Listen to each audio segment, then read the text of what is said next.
Good morning. I feel like I have to reintroduce myself because I'm in a weird place today. My name is Chris, and I get to serve as one of the pastors here at St. Thomas. I'm usually the worship curation pastor, which means that I get to put together the music and the prayer stations and some of the artistic elements of our service and our time together so that, hopefully we can engage with each other and ourselves and God in a different way other than just our minds and including our whole selves. But today, Matt's on sabbatical until next week.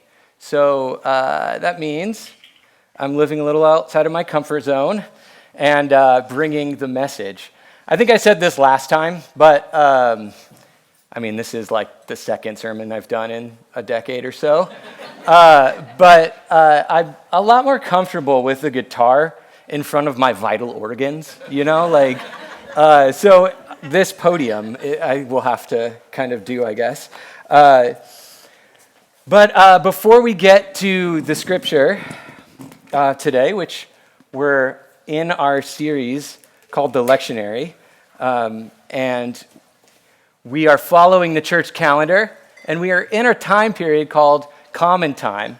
So all exciting things, lectionary, Common Time, super exciting. But other traditions call this Common Time the Great Growing, and I just really love that framing. I love what that kind of means for this time. Because a lot of times, like we've talked about in some of the other sermons in the series, you can't always see the growth. Sometimes it's happening underground. And that's kind of what it feels like this time is a lot like. But before we get to the scripture, I want to share a silly memory about one of my kids. I really love my kids a lot.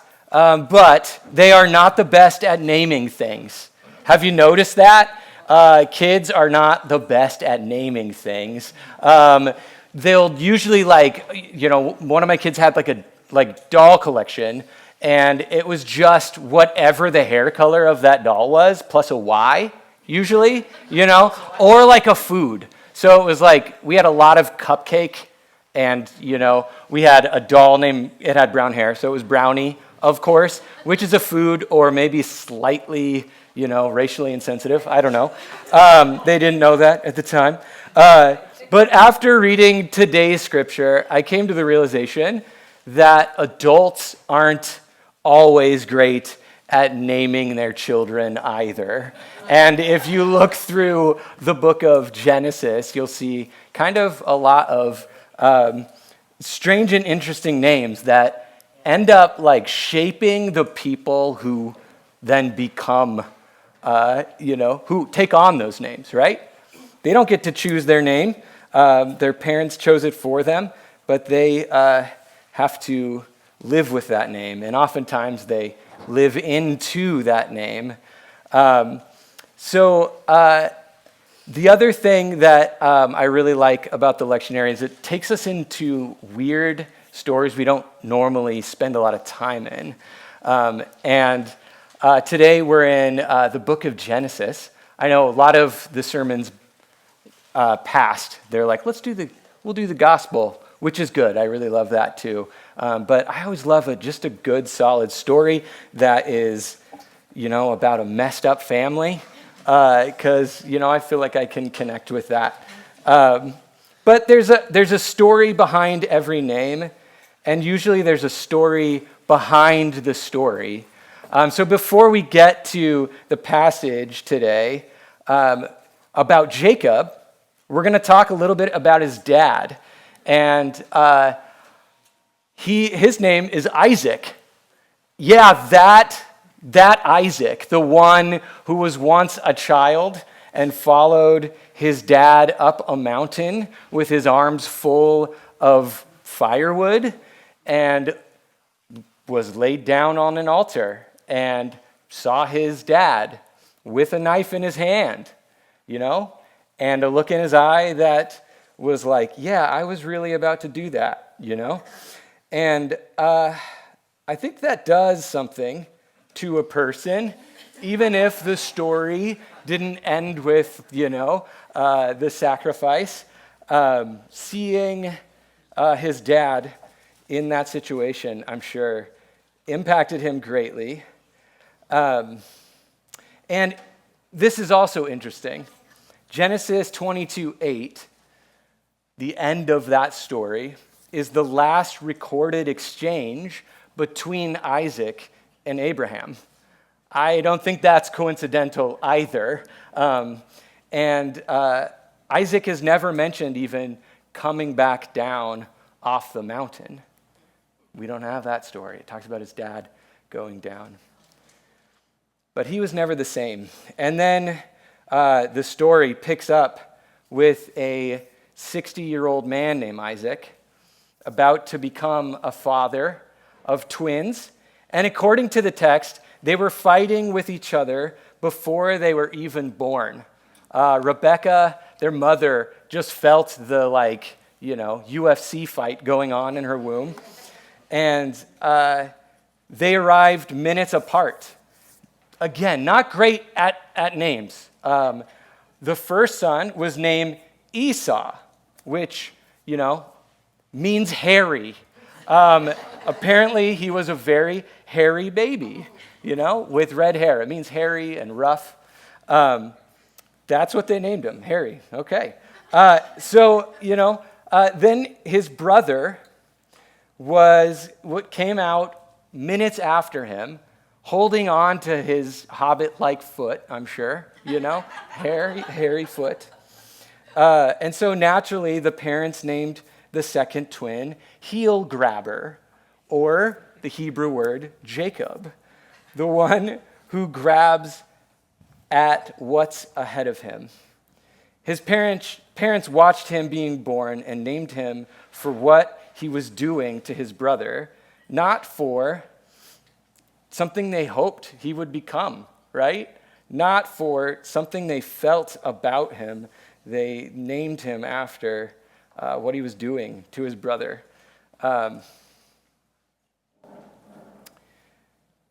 For a grip.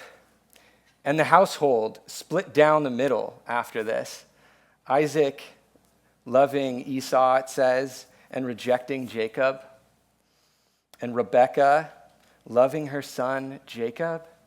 Two parents, two sons, a line drawn down the middle of a family. And maybe some of us can relate with some of those dynamics in our own families. Honestly, after reading this story, it's hard for me not to have some understanding for Jacob and for how he grew into his name.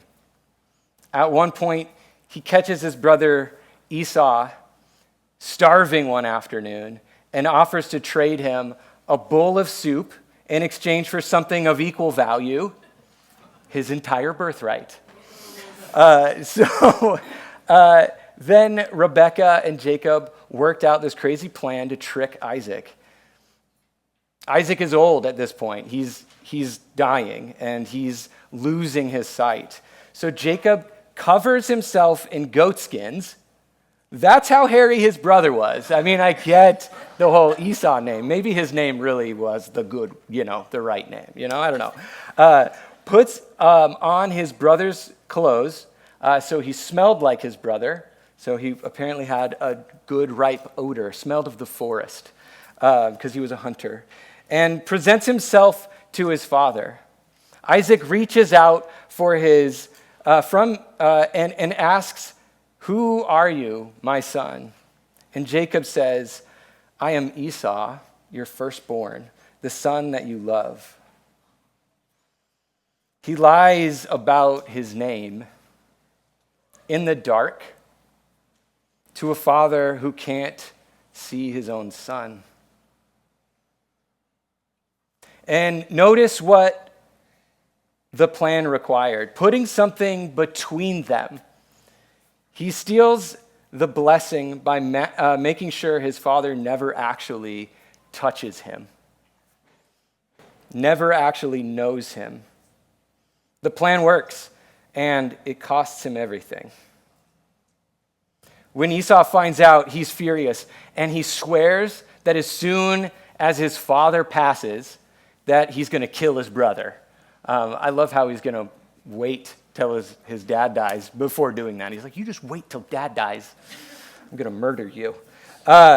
So Jacob spends the next 20 years running for his life. And here's the strange thing. On the very night out of his family home, out of the town, out of everyone he knew, he stops nowhere in particular, puts a rock under his head, and dreams of a pathway between heaven and earth with traffic going both directions.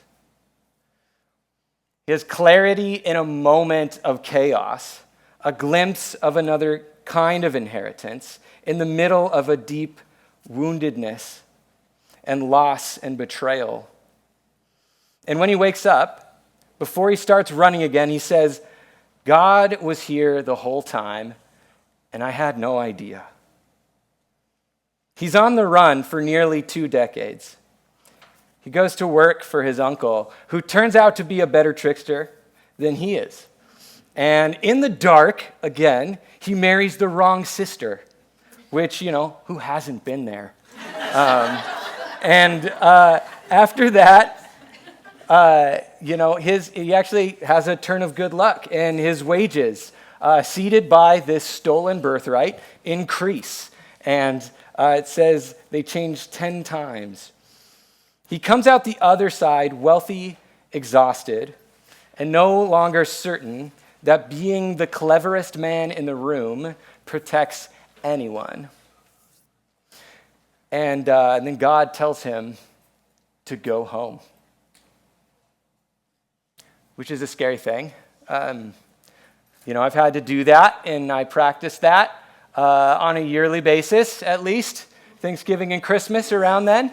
And, we brace ourselves for those homecomings sometimes, for those talks around the table about covering our skin in goat hair, that one time and stealing our brother's inheritance. Which means, so he's asked to go home, which means facing Esau, who he hasn't spoken to in 20 years, who he cheated and betrayed, who the last time he saw him, he said he was going to kill him. So the heel grabber sends messengers ahead to test the waters. And they come back with a sentence that is either very good news or the end of his life. Your brother is coming to meet you, and he has 400 men with him. So that's like either a really sweet party or, he's in trouble. So Jacob does what Jacob does. He starts putting things in between himself and his brother. He splits everyone in his party into 2 camps, so at least half might survive. Servants ahead with 200 goats, hoping to assuage his brother's rage, which lead with the goats, that's good, there's some irony in there, I think. Then more servants with 200 sheep, then camels, then cattle, then donkeys, a Noah's Ark of gifts to his brother. Wave after wave, each group told to say the same thing. Your servant Jacob is right behind us. And somewhere in the middle of all of that, Jacob prays, and it's the most honest thing he has ever said out loud. He says, I am not worthy of the least of all the love you have shown me. I crossed this river with nothing but a stick in my hand. Then at night, he's in the dark again, and he sends everything else across to the other side. Every buffer he has between himself and his brother. And it says in Scripture that Jacob was left alone. He arranged that. Whatever this night was going to be, some part of him went looking for it. And that's where our reading starts. In Genesis 32, 22 through, we'll go through 28 here right now. The same night, he got up and took his 2 wives, his 2 maids, and his 11 children, and crossed the ford of the Jabbok. Families like many of ours, I'm sure, right? He took them and sent them across the stream, and likewise everything that he had. Jacob was left alone, and a man wrestled with him until daybreak. When the man saw that he did not prevail against Jacob, he struck him on his hip socket, and Jacob's hip was put out of joint. As he wrestled with him, then he said, "Let me go, for the day is breaking." But Jacob said, "I will not let you go unless you bless me." There's the heel grabber again, right? Hanging on, hanging on. So he said to him, "What is your name?" And he said, "Jacob." Then the man said, "You shall no longer be called Jacob, but Israel, for you have striven with God and with humans and have prevailed."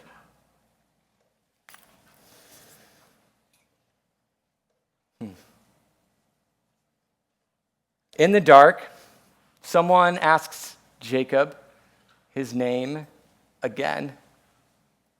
The last time that happened, he lied. He said, "I'm Esau." This time, he says the worst thing about himself. His own name, Jacob, a cheater, a heel grabber. And that's when the new name comes, when he stops running and he's honest about himself. The blessing comes from honesty, not after victory. That blessing comes after honesty and not victory. Then Jacob, we'll read on here, asked him, "Please tell me your name." But he said, "Why is it that you ask my name?" And there he blessed him. So Jacob called the place. Oh, did I read the thing about him naming him Israel? I don't know. Okay, good. That's an important part. All right?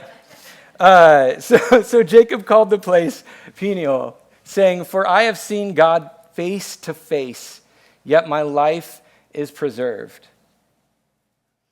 The sun rose upon him as he passed, limping because of his hip. Therefore, to this day, this is an interesting, I like this little cliff note. Therefore, to this day, the Israelites do not eat the thigh muscle that is on the hip socket, because he struck Jacob on the hip socket at the thigh muscle. So this renaming kind of becomes a part of even the religious practices. So Jacob didn't win. He doesn't let go. And he is renamed, not the heel grabber, but Israel, the one who wrestles with God. It's basically the same name, reframed. A whole people take its name from a fight nobody won. For a church named after the patron saint of doubters, like ours, wrestling is not the failure of faith, it is the location of it. The text has no healing scene. Did you notice that? And that doesn't sit well with scholars. It's really interesting.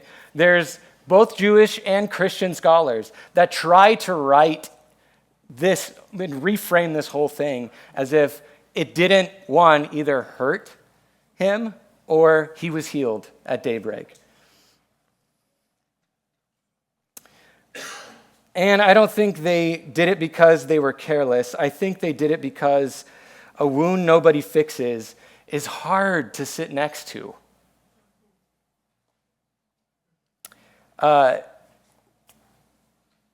In 2013, an amazing thing happened. I also had a son, and me and his mother named him Judah.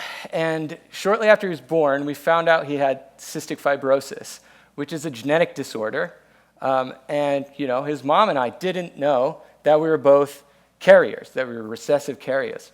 So this was a part of who he was at a genetic level. And I remember going to a family reunion that same year. I think Judah was younger than 1 year old. And one of my uncles, he was really well-meaning. And I can look back on this and see the love that he was trying to give. He prayed this beautiful prayer that Judah would be completely healed of this. And a prayer like that is like praying that his brown eyes would turn blue. It was a part of who he was. It was written into his mother and his father, passed this down to him. What I needed, though, was an uncle sitting with me at the hospital with Judah and wrestling with God in the dark with me so that I wasn't alone. And I've done the same thing to other people. When the grief felt like too much, I've offered the platitude, I've dismissed the wrestling, I've denied the pain of the wound. I've wanted somebody's hard thing to resolve because I didn't know what to do with it. I didn't know if I could bear it. The lectionary passage ends with the morning breaking, but I think the best part actually comes after that. So it's the stories also before and after the stories that are important. But Jacob looks ahead and he sees his brother, the 400 men, coming towards him. And he begins to bow 7 times. And he's begging his brother not to kill him. But his brother runs to him and embraces him.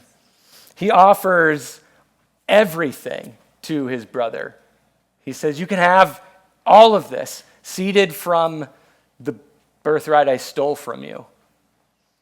And his brother says, "No, I have everything that I need." And Jacob insists. And then his brother Esau's like, "Okay, I'll take it." But the prodigal brother had come home. Jacob offers him everything. And Esau had enough. There's some stories we don't get, like the one about Esau, what he was doing those 20 years that Jacob was gone. What happened to him, right? That he goes from wanting to murder his brother to like being this brother that is running after him and embracing him and saying, "I have everything I need. My brother is home."